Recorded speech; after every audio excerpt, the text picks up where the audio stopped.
Bismillahirrahmanirrahim. Assalamualaikum warahmatullahi wabarakatuh. Saya Muhammad Rafli Albandaniji dari Ilmu Komunikasi Jurnalistik kelas 3A dengan NIM 1244050031. Ingin memaparkan tentang 25 teori komunikasi.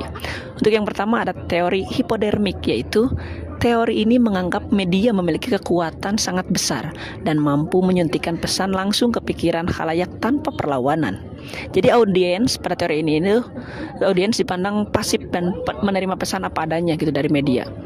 Untuk contohnya itu ada berita bohong disebar luas, membuat masyarakat langsung percaya dan panik seperti itu. Untuk yang kedua ada teori peluru atau bullet theory, yang mana teori ini hampir mirip dengan teori hipodermik, namun teori ini menyatakan bahwa pesan media ditembakkan ke audiens dan menghasilkan efek yang sama pada semua orang. Untuk contohnya itu iklan politik TV dianggap mempengaruhi pilihan semua penonton seperti itu. Untuk yang ketiga ada teori agenda setting. Jadi pada teori ini itu media menentukan isu mana yang dianggap penting oleh publik. Jadi bukan dari medianya, pada teori agenda setting ini pada saat publik membutuhkan sesuatu atau sedang mencari sesuatu, maka itulah yang akan media tampilkan seperti itu. Misalkan contohnya media terus memberitakan kenaikan BBM sehingga masyarakat menganggap isu itu sangat krusial. Untuk yang keempat ada teori framing. Teori ini menjelaskan bahwa media membingkai suatu peristiwa dengan sudut pandang tertentu sehingga mempengaruhi cara khalayak menafsirkan berita. Untuk contohnya demonstrasi mahasiswa disebut aksi damai atau kericuhan, tergantung sudut pandang media.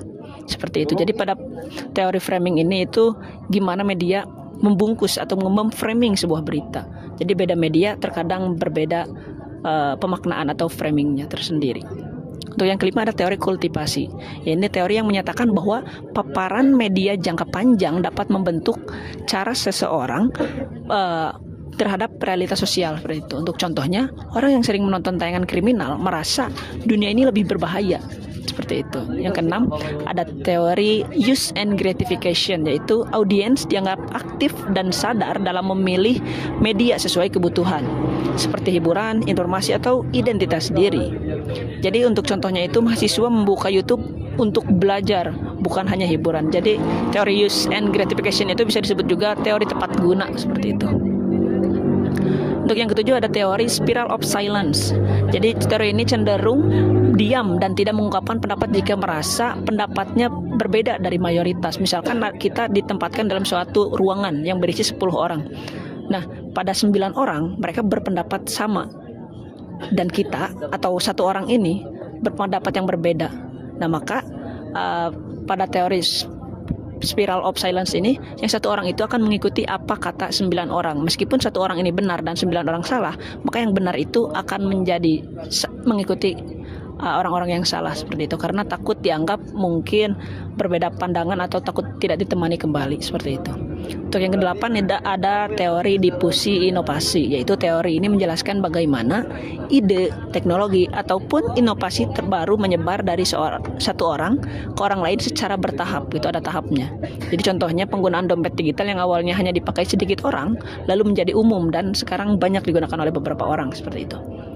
Yang kesembilan ada teori two-step flow. Pesan media tidak langsung ke masyarakat, tetapi melalui tokoh terkenal atau tokoh berpengaruh atau bisa disebut opinion leader. Untuk contohnya influencer menjelaskan isu sosial kepada pengikutnya. Kenapa harus influencer? Karena tadi disebutkan bahwa melalui tokoh berpengaruh. Jadi untuk influencer ini biasanya mempunyai banyak pengikut seperti itu, jadi gampang untuk mempengaruhi masyarakat. Untuk yang 10 ada teori gatekeeping, yaitu media memiliki peran sebagai penjaga gerbang yang menentukan informasi apa yang disebarkan dan apa yang disaring. Contohnya, redaksi memilih berita mana yang masuk ke halaman utama. Untuk yang 11 ada teori semiotika. Jadi teori ini mempelajari tanda dan simbol dalam komunikasi serta maknanya dalam masyarakat. Contohnya, warna hitam sering dimaknai sebagai simbol duka. Warna merah sering dimaknai sebagai simbol berani dan putih sering dimaknai sebagai tombol suci. Untuk teori ke-12 ini ada teori interaksionisme simbolik, yaitu makna dibentuk melalui interaksi sosial menggunakan simbol-simbol. Untuk contohnya gelar mahasiswa memberi identitas dan harapan tertentu dalam masyarakat. Untuk ke-13 ada teori dramaturgi atau Irving Goffman. Manusia berkomunikasi layaknya aktor di panggung, menampilkan diri sesuai situasi. Untuk contohnya, seseorang bersikap sopan santun di kelas tetapi santai di rumah. Jadi teori ini itu menjelaskan bahwa setiap tempat kita harus menyesuaikan sesuai tempatnya, seperti itu. Untuk 14 ada teori konstruksi sosial realitas, yakni realitas sosial tidak sepenuhnya alami tetapi dibentuk oleh komunikasi dan media. Contohnya, media membentuk citra kota ramah istimewa. Untuk yang ke-15 ada teori retorika, yakni teori ini menekankan seni berbicara dan menyampaikan pesan secara persuasif untuk mempengaruhi audiens. Untuk contohnya, pidato pemimpin untuk membangkitkan semangat rakyat. Yang ke-16 ada teori komunikasi linear, yaitu komunikasi dipandang sebagai proses satu arah dari pengirim ke penerima tanpa ada umpan balik. Untuk contohnya seperti ceramah gitu. Biasanya pada saat ceramah itu tidak ada umpan balik. Jadi kita terus memberikan informasi seperti itu. Yang ke-17 ada teori interaksional, yang mana komunikasi bersifat dua arah dan melibatkan umpan balik. Nah, ini sangat berbeda dengan teori komunikasi linear yang tadi. Kalau tadi tidak ada umpan balik, pada saat komunikasi interaksional ini adanya umpan balik seperti itu. Untuk contohnya diskusi antara dosen dan mahasiswa, seperti itu. Yang ke-18 ada teori komunikasi transaksional, yakni komunikasi berlangsung secara simultan. Pengirim dan penerima saling bertukar peran. Contohnya percakapan tatap muka yang aktif. Contohnya atau juga seperti kita ngobrol dengan teman, sahabat atau bestie. Bisa. Itu. Ke-19 itu ada teori encoding decoding, yaitu pesan yang dikirim media bisa dimaknai berbeda oleh audiens sesuai latar belakangnya.